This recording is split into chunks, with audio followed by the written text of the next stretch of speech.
السلام علیکم ورحمۃ اللہ وبرکاتہ۔ الحمدللہ رمضان پوڈ کاسٹ کے ساتھ ایک اور ایپیسوڈ کے ساتھ آپ کی خدمت میں حاضر ہیں۔ رمضان رحمتوں کا مہینہ، برکتوں کا مہینہ، نیکیوں کو سمیٹنے کا مہینہ، خود کی اور اپنے پیاروں کی تربیت کا مہینہ، جس مہینے کے بارے میں اللہ رب العزت کی جانب سے اتنے سارے وعدے ہیں، رحمتوں کا نزول ہے، بہت ساری بشارتیں ہیں۔ وہ جو رمضان کو پائے اور رمضان کے روزوں سے مستفید ہو اور رمضان میں اپنی راتیں قیام میں گزارے، اس کے بارے میں آپ جانتے ہی ہیں کہ صرف اس کا صلہ جنت کے سوا کچھ بھی نہیں۔ تو ہم رمضان میں کوشش کر رہے ہیں اس پوڈ کاسٹ میں کہ ہم کچھ ایسی چیزیں سیکھ سکیں جو بعد از رمضان بھی ہمارے لیے نفع مند ثابت ہوں، کچھ اپنی زندگی کی ایسے اینگلز کو دیکھیں کہ جہاں ہم اپنے اور اپنے پیاروں کی تربیت میں اپنا کوئی کردار ادا کر سکیں۔ الحمدللہ اس پروگرام میں ہمارے ساتھ شریک گفتگو ہیں ایز این ایکسپرٹ استاذہ نگہت ہاشمی صاحبہ۔ جزاک اللہ خیر استاذہ، آپ کے ایک دفعہ پھر وقت دینے کا اور اتنی محبت کے ساتھ اور اتنی شفقت کے ساتھ ایک ایک بات کو سمجھانے کا۔ الحمدللہ اللہ تعالیٰ کا احسان ہے کہ وہ موقع دیتا ہے۔ الحمدللہ، جزاک اللہ خیر استاذہ۔ استاذہ ہم بات کر رہے تھے، بہت سارے اینگلز پہ اب تک بات ہو چکی ہے، اور خصوصی طور پہ جو پچھلی جو ایپیسوڈز تھیں اس میں ہم نے حضرت یحییٰ کا ایک جو رول ہمیں قرآن میں نظر آتا ہے، ہم نے اس کے اوپر بہت زیادہ بات کی۔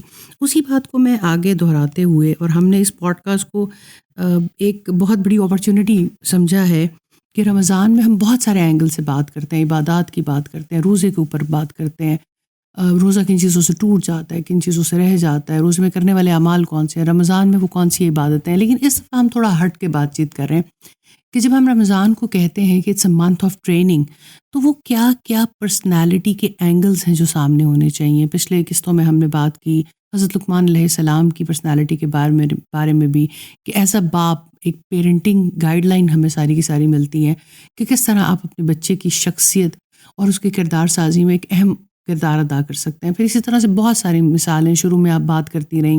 روزہ صبر سکھاتا ہے، صبر کس کس موقع پہ سکھایا جا سکتا ہے۔ روزہ شکر سکھاتا ہے، شکر کیسے کیسے اپنے بچوں کو سکھایا جا سکتا ہے، شکر کی ڈیفینیشن۔ پھر وہ تمام چیزیں، کیونکہ جتنا زیادہ آپ مائکرو لیول پہ جا کے چیزوں کو انڈرسٹینڈ کرتے ہیں تو خود بھی فہم کے راستے بہت آسان ہوتے ہیں، اور انسان کو ان عادات کو اڈاپٹ کرنے میں فائدہ ہوتا ہے۔ آج ایک اور تذکرہ سب سے زیادہ قرآن میں جو ہمیں ایک مشہور تذکرہ ملتا ہے، اور ایک باغ باز خاتون کا تذکرہ ملتا ہے، حضرت مریم علیہ السلام، جو کہ ایک نان کنٹروورشل پرسنالٹی ہے اس پوری دنیا کی۔ ہر ریلیجن کے لوگوں کا اتفاق ہے اس کے اوپر کہ حضرت مریم علیہ السلام کے اوپر جو اللہ تعالیٰ کی رحمت تھی، اور اللہ تعالیٰ کس طرح سے انہیں ایک بیٹے کی خوشخبری سناتے ہیں، اور یہ سب کچھ۔ اور پھر جب اس بیٹے کے بارے میں آگے جا کے پتہ چلتا ہے کہ وہ جہاں پر شروع ہوتی ہے بات کہ قال انی عبد اللہ، کہ میں اللہ تعالیٰ کا شکر گزار بندہ ہوں، میں اللہ تعالیٰ کا بندہ ہوں، اس نے مجھے کتاب دی، اور اس نے مجھے ہدایت دی، اور اس نے مجھے نبی بنایا۔ استاذہ، اس واقعے کو کس طرح سے ہم کھولیں گے اپنی نسلوں کی تربیت کے لیے؟ فائزہ، بہت ہی اہم طرف توجہ دلائی ہے آپ نے۔ الحمدللہ ہمارے لیے ان ہستیوں کی زندگی میں بہت بڑی مثال ہے۔ بے شک۔ حضرت عیسیٰ علیہ السلام جو کہ بن باپ کے پیدا ہوئے، حضرت مریم علیہ السلام کے لیے ان کو ڈیفینڈ کرنا اور اپنے آپ کو ڈیفینڈ کرنا کتنا زیادہ مشکل تھا۔ جب حضرت عیسیٰ علیہ السلام کو لے کر آئیں تو ظاہر ہے کہ وہ ان کی گود میں تھے، تو ان کے خاندان والوں نے اور ارد گرد والوں نے بہت زیادہ اعتراضات کیے ان پر کہ آپ نے یہ کیسا جرم کر ڈالا کہ اے ہارون کی بہن، نہ تو تیرا باپ برا آدمی تھا، نہ تیری ماں کوئی بدکار عورت تھی، یہ بچہ کہاں سے آیا؟ بالکل۔ تو اس وقت اللہ سبحانہ تعالیٰ کے طے کردہ پروگرام کے مطابق حضرت مریم نے بچے کی طرف اشارہ کیا تو بچہ بول اٹھا، انی عبد اللہ، میں اللہ کا بندہ ہوں، اس نے مجھے کتاب دی اور مجھے رسول اور نبی بنایا۔ تو ہم دیکھتے ہیں کہ حضرت عیسیٰ علیہ السلام کی شخصیت میں بھی جس چیز نے سب سے زیادہ رول پلے کیا وہ اللہ تعالیٰ کی طرف سے آنے والی گائیڈ لائن، اللہ تعالیٰ کی طرف سے آنے والی رہنمائی تھی کہ اس نے مجھے کتاب دی. کتاب ہی کا زندگی پر اثر ہے. علم کی وجہ سے ہی انسان کے اعمال بدلتے ہیں. یعنی بدبختی اور جو بدنصیبی ہے اس کا بہت جہالت کے ساتھ بہت گہرا تعلق ہے. اور حضرت عیسیٰ علیہ السلام کی شخصیت میں ہم دیکھتے ہیں کہ جب میں کبھی اس یعنی موقع کو امیجن کرتی ہوں اور اس کی فیلنگ لیتی ہوں تو میں کہتی ہوں کہ اچھا پورے لوگ ارد گرد جمع ہیں اور پنگھوڑے میں پڑا ہوا ایک بچہ جو ہے وہ بول اٹھتا ہے انی عبداللہ، کہ میں اللہ کا بندہ ہوں. اور اللہ کا بندہ جو ہے وہ معزز کیسے ہوتا ہے؟ اللہ کی کتاب سے. بالکل. اور اس کتاب کے ساتھ مجھے نبوت عطا کی گئی ہے. تو دوسری بات جی یعنی انسانیت کی جو الٹیمیٹ پیک ہے وہ اس کتاب سے جڑے بغیر ممکن ہی نہیں ہے. انسانیت کی سکسیس اس کتاب کے اللہ سبحانہ تعالیٰ کی دی ہوئی ہدایات کے ساتھ متعلق ہے. اس کتاب کے بغیر انہیں دو جہاں کی کامیابی نصیب نہیں ہو سکتی. شاید ایک جہاں میں تو سو کالڈ کامیاب ہو سکتے ہیں لیکن دو جہاں کی کامیابی نصیب نہیں ہو سکتی. دیکھیں ایک جہان کی کامیابی بھی محض یعنی ایک اینگل پر کامیابی کسی کی ہو سکتی ہے. کیونکہ ہم نے کامیابی کا معیار فرق کر دیا نا. ہم نے کامیابی اور جو اپنی نسلوں کو سمجھایا جن چیزوں کو ہم کامیابی کہتے ہیں جہاں تک ہم پہنچنا چاہتے ہیں اور ایک دوڑ ہے. ابھی آپ پچھلے ایپیسوڈ میں بھی بات کر رہی تھی کہ آپ اپنا نظام دیکھیں ایک دن میں ایجوکیشن کے لیے اور ایک بچے کو ایجوکیٹ کرنے کے لیے کتنی بڑی اماؤنٹ ہے. یہ بلینز آف ڈالر ہیں جو اسپینڈ ہو رہے ہیں اور صبح سے لے کے ماں باپ کی مصروفیات شام تک اور پورا کا پورا ایک گھرانے کا ایک معاشرے کا ایک نیشن کا اور پھر انٹرنیشنلی ایک ہی طرف پہیا گھوم رہا ہے. اور اس میں اگر وہ کتاب ہی شامل نہ ہوئی جو اصل کامیابی کی کتاب تھی. اب دیکھیں کیسے عجیب ہم لوگ ہیں. ایک چھوٹی سی مشینری ہم استعمال کرنا چاہتے ہیں اس کے ساتھ اس کے انسٹرکشن مینول کو ہم دیکھتے ہیں. جی ہم اس مشینری کے بارے میں کانشیس ہیں کہ اگر ہم نے یہ مشین بغیر انسٹرکشنز کے استعمال کر لی جس کو استعمال کرنا ہمیں نہیں آتا تو ہم بنانے والے کے انسٹرکشنز کے بغیر تو نہیں چلتے. لیکن کتنی عجیب بات ہے کہ انسان کو بنانے والے نے جس طرح سے اسے بنایا اور اس نے جو انسٹرکشن مینول ہمیں دیا اس انسٹرکشن مینول کے بغیر ہی ہم اپنے آپ کو چلانا چاہتے ہیں اور اس کے بغیر چلنا ہم ضروری خیال کر لیتے ہیں کہ شاید اس کے بغیر بھی ہم کامیاب ہوں گے. بالکل ایسا ہے. اس لیے کہ اس بات کا ادراک نہیں ہے کہ اس کی ہمیں کس قدر ضرورت ہے اور اس کے بغیر زندگی جو ہے وہ ناکام ہو جائے گی. جزاک اللہ خیر استاذہ. استاذہ ہم آگے چلتے ہیں اور یہی دیکھتے ہیں کہ آگے پتہ چلتا ہے کہ حضرت عیسیٰ علیہ السلام کے بارے میں کہ اللہ تعالیٰ نے ان کو مبارک بنایا اور اینما کنت کہ جہاں کہیں بھی ہوں. اللہ تعالیٰ نے تاکید کی ہے. جو تاکید ملتی ہے وہ یہ ہے کہ نماز اور زکوٰۃ کے بارے میں یہاں پر ہمیں انسٹرکشنز مل رہی بالصلاۃ والزکوٰۃ ما دمت حیا، جب تک میں زندہ رہوں. یعنی یہ جو دو کنجیاں ہمارے ہاتھ میں ہیں نماز اور زکوٰۃ، اس کے بارے میں یہاں اس کو کس طرح سے ایکسپلین کریں گے؟ کسی انسان کی کامیابی کے لیے اس کی شخصیت کی جو بنیاد ہے اس کا اللہ سبحانہ تعالیٰ کے ساتھ متعلق ہونا ہے. دیکھیے خالق اور مخلوق کے درمیان کنیکٹیوٹی ہے نا. اس کنیکٹیوٹی کے ساتھ بہترین زندگی بسر کرنے کا اور زمین والوں کو نفع پہنچانے کا معاملہ ہو سکتا ہے. اور اللہ سبحانہ تعالیٰ کے ساتھ کنیکٹیوٹی کو اگر ہم سمجھنا چاہیں تو آپ دیکھیں میں چھوٹی سی اگزامپل دیتی ہوں. ہم دیکھتے ہیں کہ جب بارش ہوتی ہے تو آسمان پر بادل آتے ہیں، بجلیاں چمکتی ہیں، تو جو بجلیاں ہیں نا وہ دکھتی ہمیں اوپر ہیں لیکن ان کا بڑا گہرا تعلق ہے زمین کے اندر کے ساتھ. بالکل ایسے. تو ہر چیز اپنی اصل کی طرف لوٹتی ہے نا. اصول تو یہی ہے. تو آسمان کی جو بجلیاں ہیں ان کی اصل زمین کے اندر ہے، اس لیے وہ ہر چیز کو جلا کے راکھ کر کے چیر پھاڑ کے زمین کے اندر اتر جانا چاہتی. ٹھیک ہو گیا. تو انسان کی اصل جو ہے نا وہ زمین میں نہیں ہے. انسان کی اصل وہ رہتا زمین پر ہے لیکن اس کی اصل اوپر ہے. تو جب تک وہ اپنی اصل سے جڑ کے نہیں رہے گا اس کے اندر بے قراری بھی رہے گی، اس کی زندگی میں وہ سکون بھی نہیں آئے گا اور وہ اپنی اصل پر نہیں ہوگا.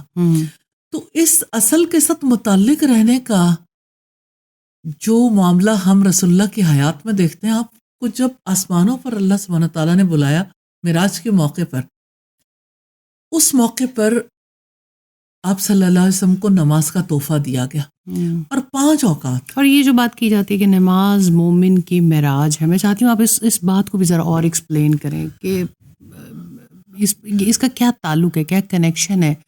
یعنی جو چیز پیک پہ جا کے آپ اچیو کر سکتے ہیں، معراج تو وہ چیز ہے نا کہ جس کو آپ پیک پہ، تو یعنی نماز ایک اللہ کے آگے جھک جانا، یہ اتنی بڑی بات ہے. دیکھیں، نماز ایک کنیکشن ہے نا اللہ سبحانہ تعالیٰ اور بندے کے درمیان، اور یہ ایسا کنیکشن ہے جو اگر ہم اس کو ایک اینگل سے دیکھیں، دیکھیے آپ کے پاس زندگی کا جو وقت ہے اس میں آپ کا سونا اور آپ کا جاگنا، یہاں آپ جاگتے ہیں اور آپ پورا دن گزار کے یہاں آپ سو جاتے ہیں. ٹھیک ہو گیا. صبح اٹھتے ہی سب سے پہلے آپ کو کنیکٹیوٹی کی ضرورت ہوتی ہے. آپ اس کو چلے ایک سادہ اگزامپل سے دیکھیں. مثال کے طور پر آپ کا موبائل ہے، آپ کو موبائل کی ضرورت فیل ہوتی ہے تو آپ موبائل کو چارج کرتے ہیں، اور سب سے زیادہ ضرورت کس وقت ہوتی ہے؟ جب آپ سو کے اٹھتے ہیں. آپ سب سے پہلے موبائل کو دیکھتے ہیں ٹائم کیا ہوا ہے، کیونکہ ہماری تو ہر چیز کا تعلق ہی موبائل سے جڑ گیا. تو آپ یہ دیکھیے کہ جیسے موبائل کو چارجنگ کی ضرورت ہے، ہمیں بھی چارج ہونے کی ضرورت ہے. اور پھر آپ دیکھیں کہ مارننگ ٹائم ہے، اٹھتے ہی اور یہ جیسے چارجنگ ہے بار بار اللہ تعالیٰ سے متعلق ہونے کے لیے. چارج ہوئے بغیر آپ کیسے جو ہے وہ الائیو رہ سکتے ہیں with your soul and with your mind. Mind, body and civil تینوں کا الائنڈ ہونا ضروری ہے نا. اور آپ دیکھیں کہ جب مارننگ میں آپ اٹھتے ہیں، آپ کو بھوک لگتی ہے، آپ ناشتہ کرتے ہیں، اسی طرح سے جیسے آپ مارننگ میں اٹھتے ہیں تو آپ کو دوبارہ کنیکٹیوٹی کی ضرورت پڑتی ہے، تو آپ نماز فجر ادا کرتے ہیں، اور ایک بڑے لمبے کام کی بریک کے بعد دوبارہ آپ کو ضرورت فیل ہوتی ہے کچھ کھا لیں، کچھ آرام کر لیں. تو وہ ٹائم ہوتا ہے جس وقت آپ کی ایک نیڈ اراؤز ہوتی ہے، اور یہی ٹائم ہے ظہر کا. تو اللہ تعالیٰ نے یعنی باڈی اور سول کا بڑا ڈیپ کنیکشن رکھا ہوا ہے کہ یعنی باڈی بھی اسی وقت کچھ چیزیں ڈیمانڈ کری ہوتی ہے جس ٹائم آپ کی جی سول بھی وہی اسی وقت پہ ڈیمانڈ. جی بالکل. پھر آپ دیکھیے کہ جس وقت عصر کا وقت ہوتا ہے، لوگ کھانا کھاتے ہیں، آرام کرتے ہیں یا نہ کریں، 2 صورتوں میں، دونوں صورتوں میں ہم دیکھتے ہیں کہ عصر کا وقت ایسا ہے جس میں انسان کو ایک دفعہ پھر ضرورت ہوتی ہے. ٹی ٹائم کیوں ہے؟ پوری دنیا میں ٹی ٹائم اسے کہا جاتا ہے کہ اس وقت ایک دفعہ پھر ہلکی سی نیڈ شارٹر چاہیے ہوتی ہے، جی کچھ شارٹر ایسی چیز. تو وہی وقت نماز عصر کا ہے. اور پھر جب سورج ڈوبتا ہے، یہ وہ وقت ہے جب انسان کے اندر بہت ہالونیس آتی ہے.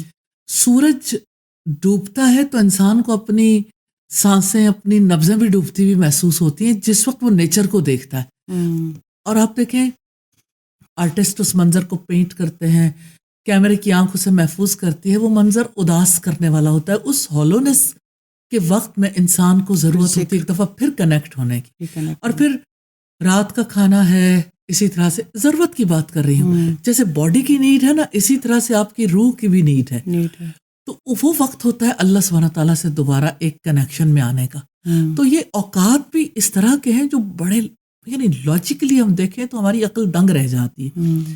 اور اب دیکھیں کہ ایک مسلمان کی زندگی کی تو ساری تقسیم ہی نمازوں کے اوقات کے اعتبار سے ہوتی ہے، اور یہ بڑی زبردست ٹائم مینجمنٹ ہے جو نماز سکھاتی ہے. اور اگر کسی انسان کی زندگی میں اس کی سوچیں اور اس کی زندگی نماز کے ساتھ کنیکٹ ہو جائے، 5 وقت جیسے اذان ہوتی ہے، اور جیسے مرد باجماعت نماز کے لیے جاتے ہیں، اور خواتین اگر گھر کے اندر بھی پڑھ رہی ہیں، تو کنیکٹیوٹی پراپر ہے. تو جو مخلوق اپنے پیدا کرنے والے، اپنے کریٹ کرنے والے کے ساتھ جا کے جڑ جاتی ہے، کنیکٹیوٹی کے ساتھ چلتی ہے، تو اس کنیکشن کے نتیجے میں اس کی زندگی کامیاب ہوتی ہے. ایک دفعہ صرف کتاب کا علم حاصل کر لینا، یہ کتاب سے جڑ جانا ضروری نہیں ہے، یعنی پھر بہت سارے آگے ایسے ماڈلز ہیں جن کو اڈاپٹ ہے. اور پھر استاد رمضان، اسی لیے ہم رمضان میں یہ بات اتنی زیادہ کر رہے ہیں کہ رمضان میں کیونکہ نیکیاں کرنا آسان کر دیا جاتا ہے، رمضان میں انسان کا نیکی کے لیے دل کھل جاتا ہے. تو اگر پیرنٹس کے پاس خود بھی لاجک ہوگا، یا ہمارے پاس خود بھی لاجک ہوگا، ہم اپنی نمازوں کو بہتر بنانے کے لیے، ہم اپنے اللہ تعالیٰ کے ساتھ کنیکشن کو بہتر بنانے کے لیے محنت زیادہ کر سکتے ہیں. اور پھر یہ بات بھی اپنی جگہ امپورٹنٹ ہے کہ بچوں کو بھی لاجک سمجھانے کی جی، ضرورت ہے کہ without ہم logic نماز تو کیوں ادا کرتے ہیں، نماز کیوں ادا کریں. اور نماز ادا کرنے کے بعد ہمیں ملتا کیا ہے، اور نماز کے دوران ہماری توجہ کیسے اللہ سبحانہ تعالیٰ کی طرف ہونی چاہیے. خود نماز کی کوالٹی کو بہتر بنانا انسان کو ایک اور دنیا میں لے آتا ہے. جیسے بڑی سادگی کے ساتھ رسول اللہ نے حضرت جبریل علیہ السلام کو جواب دیا تھا جب انہوں نے پوچھا تھا مل احسان، کہ احسان کیا ہے، تو آپ نے جواب دیا تھا ان تعبد اللہ کأنک تراہ، تم اللہ کی عبادت ایسے کرو تم اسے گویا دیکھتے ہی ہو. فإن لم تکن تراہ فإنہ یراک، پھر اگر تم اسے نہیں دیکھتے وہ تو تمہیں دیکھتا. تو یہ جو کیمرے کی آنکھ آپ کو دیکھتی ہے یا اللہ کی آنکھ دیکھتی ہے، آپ کی پرسنالٹی کی ضرورت ہے. جی، بہت بڑا چینج آتا ہے جی اس سے، اس کے توسط سے تبدیلی آتی ہے کہ انسان کے بیہیویئرس میں، ان کی درستگی میں اپنے آپ کو اکاؤنٹیبل سمجھنا، ریسپانسبل سمجھنا بہت زیادہ ضروری ہے. اور استاد صاحب عام فہم مثالوں سے بات کو سمجھنا بہت آسان ہو جاتا ہے. جیسے ہم اس وقت کیمرے کے آگے ہیں تو بہت ہر اس حرکت پہ غور کریں گے اور کانشیس رہیں گے کہ یہ کیونکہ اسکرین جا رہی ہے، پکچر جا رہی ہے، ایسا بھی نہیں ہونا چاہیے، ایسا اچھا کچھ ضرورت بھی ہے، کہیں چھینک بھی آ رہی ہے، خارش بھی ہے، پھر بھی ہمیں ہوگا کہ نہیں، ایک ویو خراب ہو جائے گا. اور پھر جگہ جگہ ہم اپنے روڈس پہ بھی ایکسپیرینس کرتے ہیں. ابھی جس طرح پاکستان میں بھی موٹر ویز زیادہ ہوتی جا رہی ہیں اور پھر سیف سٹی پروجیکٹس کے تھرو جو ہے وہ سرویلنس زیادہ ہوتی جا رہی ہے، اور جہاں پر سرویلنس زیادہ اچھی ہے انسان لا شعوری طور پہ اسے پتہ ہے وہ جاتے جاتے اسپیڈ کو وہیں پر مدھم کر لے گا کیونکہ اسے پتہ ہے کہ کوئی دیکھ رہا ہے. اور اس کی نوٹیفیکیشن، اچھا جب تک دیکھنے کا احساس تھا ہم شاید اتنا عمل نہیں کرتے تھے. جب سے گھر میں پینلٹی کے پیپرز آنا شروع ہو گئے ہیں اور وہ جو ہمارے چالان آنا شروع ہو گئے ہیں تو اور زیادہ کانشیس ہو جاتے ہیں. اکثر اب پتہ ہوتا ہے کہ کسی اشارے پہ اشارہ توڑا تھا، اس کا اعمال نامہ گھر پہنچ جائے گا. یعنی اللہ تعالیٰ کا نظام بھی دیکھیں اکاؤنٹیبلٹی کا، کہ ہم ایک دن اس کے سامنے کھڑے ہوں گے اور اپنے ان تمام اعمال کا ہمیں جواب دینا ہوگا.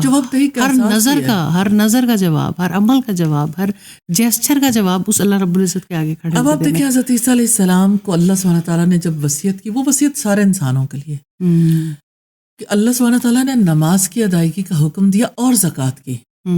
زکوٰۃ مال کو بھی پاک کرتی ہے، دل کو حرص اور بخل سے پاک کرتی ہے، اور یہ پاکیزہ زندگی کے لیے ایک بہت بڑا اللہ سبحانہ تعالیٰ کا احسان ہے کہ اس نے زکوٰۃ کی ادائیگی کا حکم دیا. اور زکوٰۃ کو اگر ہم تھوڑا سا ایک اور اینگل سے دیکھیں تو تزکیہ نفس کا ذریعہ ہے نا، کہ اندر نفس کو پاک کرنے کا کام کرتی ہے.